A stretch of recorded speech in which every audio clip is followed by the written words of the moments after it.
Ouviremos agora o excelentíssimo Ministro da Saúde, Dr. Luiz Henrique Mandetta, que abordará o tema Os desafios e oportunidades do Ministério da Saúde para a redução de mortalidade cardiovascular e aumento da expectativa de vida no Brasil.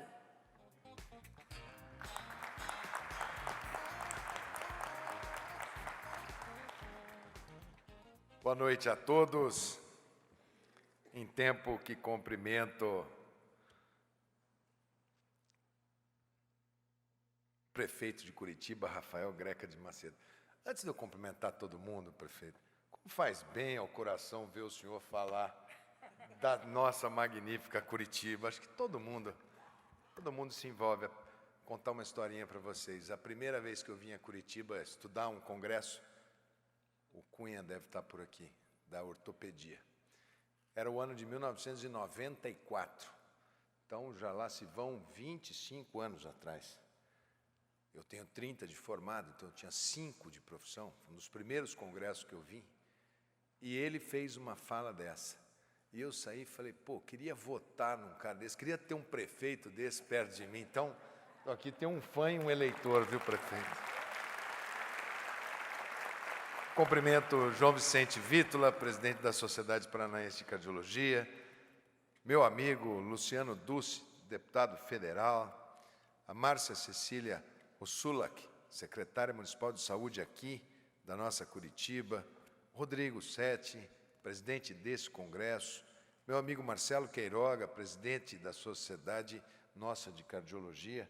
Eu espero em breve estar no Brasileiro, né, Marcelo? Quando vai ser? Em setembro. Então, eu vou fazer um bis na cardiologia esse ano. Meu amigo Abelardo Lupion, secretário especial da Casa Civil da Presidência da República, José Mauro Castro Filho, secretário municipal de Saúde Pública de Campo Grande, Mato Grosso do Sul, em nome de quem cumprimento todos os secretários municipais visitantes, e a professora Leslie Shaw, do Cornell Medical College, on behalf of whom I say hello and be welcome all our international guests here in Curitiba. E não posso deixar de registrar aqui também o meu cumprimento a essa magnífica orquestra, vocês cantando as baquianas, acho que foi uma das apresentações mais lindas que já vi. Parabéns, parabéns ao regente e a toda a orquestra. Meus amigos aqui em Curitiba, logo que assumi o Ministério da Saúde, uma das primeiras posições muito claras que colocamos foi: temos que reestruturar a atenção primária. Temos que reorganizar o sistema a partir da atenção básica. Aliás, o maior malefício que a língua portuguesa já fez foi ter chamado atenção básica e algumas pessoas acharem que é uma atenção elementar. Ela é extremamente complexa, muito complexa, talvez mais complexa do que as grandes cirurgias que o Cunha e eu possamos fazer por uma pelve de uma criança que depende de um anestesista, de 2 cirurgiões, um auxiliar, uma instrumentadora e 2 a 3 horas vertical naquela criança. A atenção primária é o que reorganiza a vida das pessoas, o comportamento das pessoas, o entendimento do que é saúde, é quem deve perceber, alertar, chamar a atenção para as possibilidades, inclusive, da morte súbita. Quando no início do governo nós chamávamos e dizíamos: cuidado, Brasil, cuidado, cidades que não vacinaram. O mundo não está vacinando.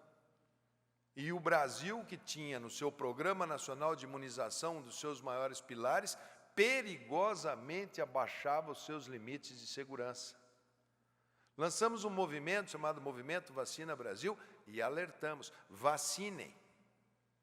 Ali da Venezuela, nossa querida Venezuela, mas submetida a um regime de exceção ditatorial, Nós, há tempos, dizíamos que os focos de sarampo, os focos de difteria voltaram a ocorrer, inclusive a falta de avaliação das paralisias flácidas, que têm que ser avaliadas para se afastar a pólio. Por lá, nós tivemos entrada do sarampo em Roraima, que depois desceu para Manaus, nós ainda conseguimos cercar. No carnaval desse ano, alertávamos São Paulo, alertávamos o Rio de Janeiro, a Bahia.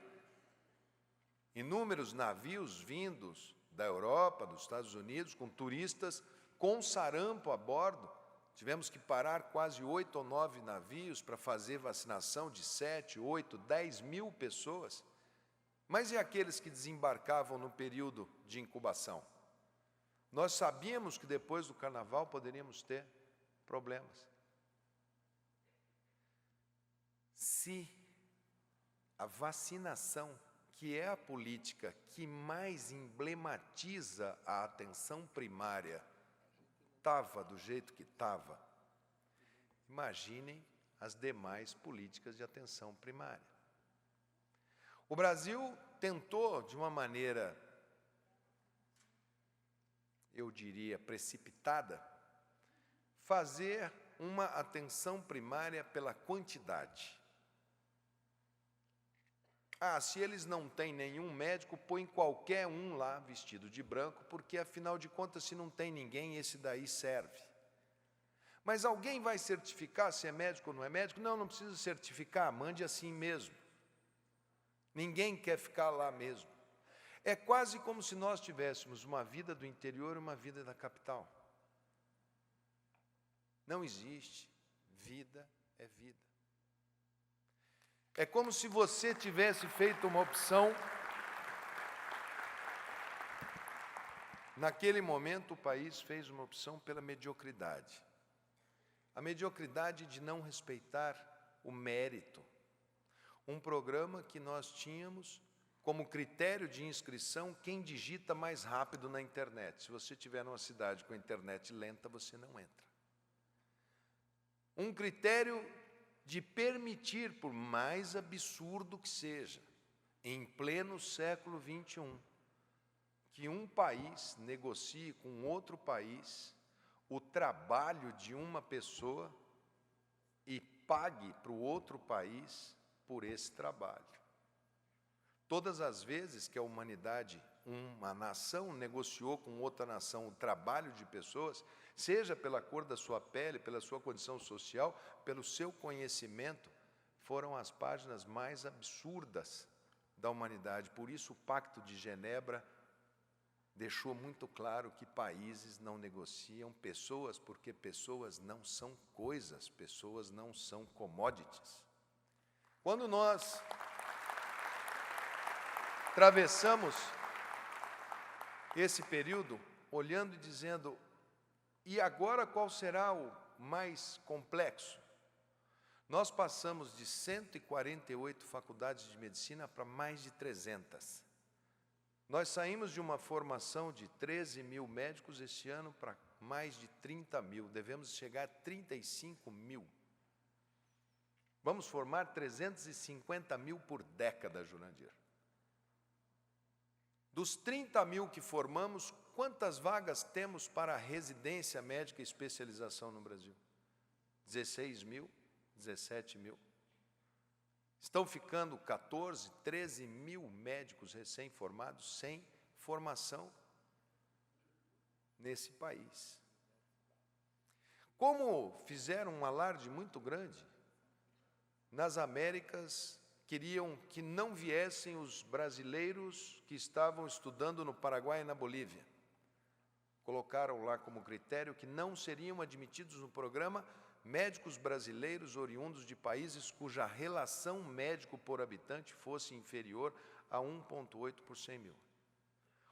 Qual foi o efeito? A abertura absurda de faculdades no Paraguai. Aqui, Foz do Iguaçu, Ciudad del Este já passa de 22, 23 faculdades de medicina. Ponta Porã, Pedro Juan Cabaleiro, divisa de Mato Grosso do Sul, Pedro Juan já passa de 12 faculdades de medicina. E agora nós temos com este quadro que propor um caminho novo. Quais são os princípios? Primeiro, mérito. Tem que ter processo seletivo. Segundo, o nosso sistema de saúde é baseado em 3 princípios: universalidade, integralidade e equidade. Equidade é você fazer diferente para tentar encontrar a igualdade. Não é possível, num país onde nós comemoramos, envaidecidos, orgulhosos, brasileiros que somos, da performance de Curitiba, não é possível que possamos aceitar o quadro do semiárido brasileiro, do Vale do Jequitinhonha, e tenhamos que alocar mais profissionais médicos em locais que são vazios assistenciais. É assim que funciona. E aqueles que forem para os lugares mais difíceis, para os fundos de vale, para as populações ribeirinhas, para o Amazonas, que recebam mais, que ganham mais. E não é possível se pagar mal ao médico que vai decidir pela atenção primária. Todos os que adentrarem no programa, nos primeiros 2 anos, serão capacitados para a aferição do título de especialista em médico de saúde e comunidade. Aqueles que não passarem na prova não serão aproveitados pelo programa. Nós queremos qualidade na atenção primária. Lógico que queremos quantidade, mas nós vamos fazer bem feito. Porque se os nossos recursos são escassos, comparados com muitos países convidados aqui dentro, nós temos que fazer o melhor com os recursos que temos. É necessário, sim, o suporte à distância, a telemedicina, mas sempre de médico para médico, porque jamais uma máquina poderá substituir o toque, o cheiro, o sentimento, a agonia, a impressão diagnóstica. E esses médicos que estão lá fazendo a sua capacitação nos fundos de vale, na Amazônia, no semiárido, ele tem que saber que por trás dele, para dar um suporte, para ajudá-lo numa tomada de decisão, a gente tem uma sociedade de cardiologia, a gente tem uma sociedade de ortopedia, a gente tem um saber atrás e nós estamos juntos, porque nós estamos ali para fazer saúde pública de qualidade. O século XXI, gente, vai ser um século maravilhoso. Maravilhoso. Nós vamos encontrar soluções para problemas que a gente achava que seriam inalcançáveis. Eu faço ortopedia pediátrica. E aqui um parênteses, porque a elite intelectual da medicina é ortopedia, viu, prefeito? Tem nada a ver com cardiologia, não. Vamos deixar registrado aqui. Há poucas controvérsias. Outro dia o cara falou, não é bom ter muita controvérsia com Mandetta e com Caiado, porque eles têm a sutileza de uma chave inglesa. Eu falei, calma, gente, é só ortopedia chegando. Mas aquelas situações que a gente tinha, diagnóstico brilhante, tratamento zero, nas doenças raras, elas, depois do projeto Genoma, ali nós tivemos uma curva de inflexão. Nós deciframos o código da vida. Os serviços de saúde passaram a fazer mapeamentos genéticos. A Inglaterra já chega a quase 1 milhão de ingleses mapeados. Os Estados Unidos, um dos maiores bancos de genoma. O mundo correndo atrás da correlação entre patologias e genética. No início, era para fazer aconselhamento genético, que cai na atenção primária. Depois passaram a ver, bom, se encontramos o gene que correlaciona o câncer de mama deste tipo patológico, será que eles respondem ao mesmo padrão de quimioterapia? Hoje já se ampara a decisão de protocolos de quimioterapia, não mais naquele tripé que aprendemos na faculdade de imagem clínica e anatomopatológico, mas também da genética. E há anos atrás, há poucos anos atrás, o impensável, o que só estava nos livros de ficção científica ocorreu. A biologia descobriu uma maneira de mudar o DNA, uma técnica chamada CRISPR. Costumem com esse nome, prefeito. Daqui uns anos vai estar no samba enredo da Mangueira. Vou fazer um CRISPR, alguma coisa do gênero. Porque com esta técnica, o ser humano conseguiu reprogramar o gene de uma pessoa.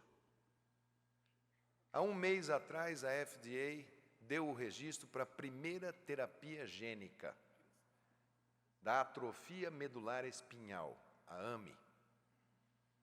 Uma única injeção intramuscular. Não é tratamento paliativo, é a cura da doença.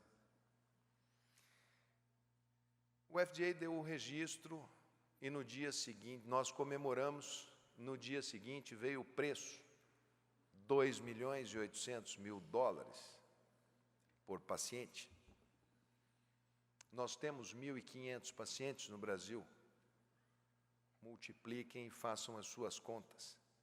Não será possível absorver esta alta tecnologia se nós não radicalizarmos na atenção primária. É por ali o caminho. Ao mesmo tempo que temos que investir em pesquisa no campo da genética, no campo das inovações. Queiroga chamou atenção aqui, a balança comercial brasileira, ela é negativa em saúde, quase que nós queimamos a soja inteira de Mato Grosso do Sul e boa parte do Paraná, somente no capítulo saúde. Por isso, temos que criar o Instituto Brasileiro de Genética Humana Aplicada, que será criado nesse semestre, para que possamos juntar os esforços de todos os polos de pesquisa e corrermos atrás do tempo perdido. Vem aí Alzheimer e genética, vem todo tipo de câncer e genética, vem diabetes e genética, muito provavelmente virá o infarto agudo do miocárdio, as doenças cardiovasculares e muitas associações com características genéticas. Nós temos um país maravilhoso para enfrentar o século XXI. Nós temos a melhor base genética da humanidade. Nós temos a mistura do branco, do negro, do índio. Nós somos o que o mundo chama de globalização, os nossos antepassados a praticaram no dia a dia com uma maneira muito esfuziante, nos deixaram um legado de soluções no material biológico mais heterogêneo e mais cosmopolita do mundo. Nós estamos num momento, estamos bem. Aqueles que prestarem atenção verão que, com todos os ruídos que se possa imaginar, as rupturas vão acontecendo e os dogmas vão caindo e as verdades vão surgindo. O risco país nunca esteve tão baixo. A Bolsa de Valores bate recordes atrás de recordes. O Congresso, sem ter nomeado nenhum cargo no primeiro escalão, votou a reforma da Previdência com 379 votos, com independência, democrático, fazendo alterações que eram necessárias. Um país que discute abertamente os seus problemas e aponta os seus rumos de uma maneira extremamente corajosa, com liberdade de imprensa, muitas vezes olhando e vendo o quanto que a imprensa ainda tem que aprimorar o uso dessa própria possibilidade de análise que pode fazer por esse país. Nós estamos num momento, e isso não é nenhum dever, mas depois de 8 meses de governo não tivemos nenhum caso de corrupção no governo, isso não é dever nenhum, não é obrigação nenhuma, mas é bom que se registre.